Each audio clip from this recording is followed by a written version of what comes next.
this is our Love and Hope update part 2.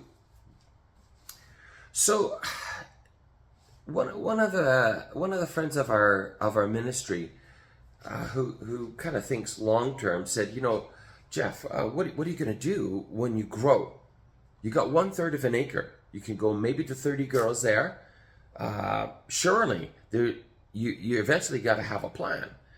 And so that couple graciously donated money for a second piece of property. And so just a few days ago, we made the decision to move forward on a piece of property in the Kigoma region, probably about 10 or 15 minutes from town center.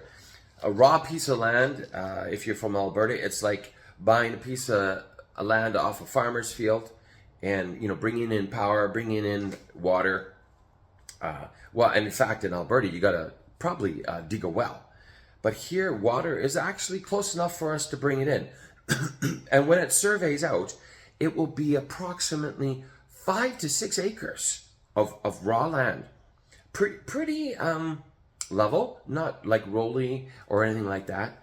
And it really sets us up for next stages. Incredible. And so there's enough funds to purchase the property for a really good price. And then there's enough left over to build a fence around it, which basically says, don't encroach, everybody. It's not too far from a small village. And then we will take care of getting power to site and then municipal water to site. And then it's like we're totally ready to go. And that came unexpectedly.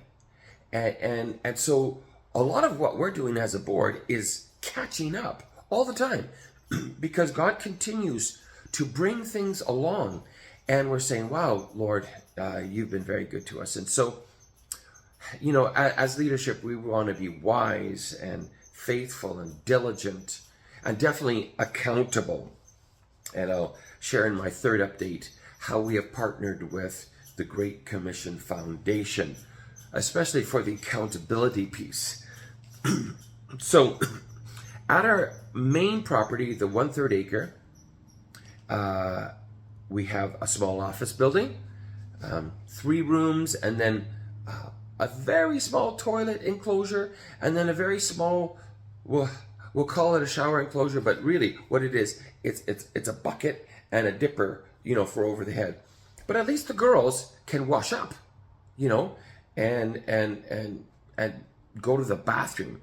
Because not long ago, we were meeting with these girls in a place that had no water and no bathroom.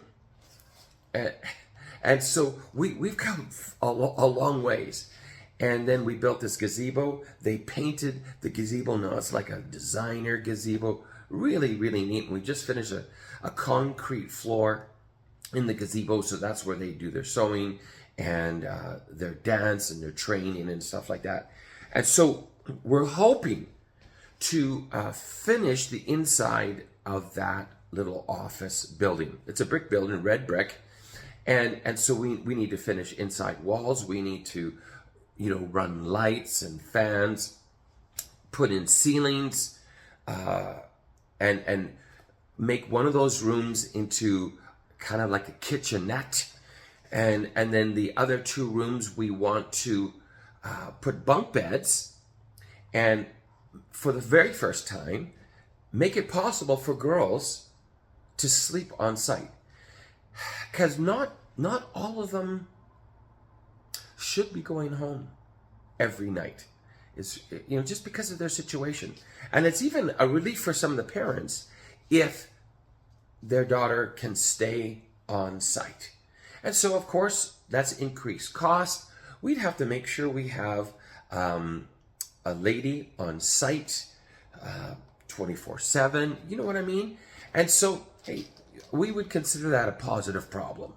And so then I guess we're looking probably at $1,500 or more to run the monthly program, which again is not a whole lot. at all. And so what we've done, we have we asked a friend of the ministry to create an architectural plan, kind of the full meal deal, you know what I mean, with all the drawings and stuff, for a new building on site. We're calling it an office hostel. The concrete will be 60 feet by 26, and there'll be a common kitchen, 2 or 3 bathrooms, multiple rooms, and our goal, our dream, is to get that built early next year, because we are planning, well, I'm planning on being there like around January 10 or 11. Shafan and Milka will be there even earlier than me, and they'll probably stay after me. And so between renovating our present office and building this new building, it's probably going to be about $60,000. And I had a friend tell me yesterday, Jeff, don't go half-hearted. You need to believe God that He'll provide the whole thing. And so I like being poked like that sometimes. And so we're just laying it out for our friends to know what's up. And so when that building would be completed, well, now we could probably sleep 20 girls per night. And then, you know, it's almost unbelievable what changes would begin to take place. Long-term dream would be, hey, can we send 1 or 2 of these to higher education? As you know, that would be so fantastic.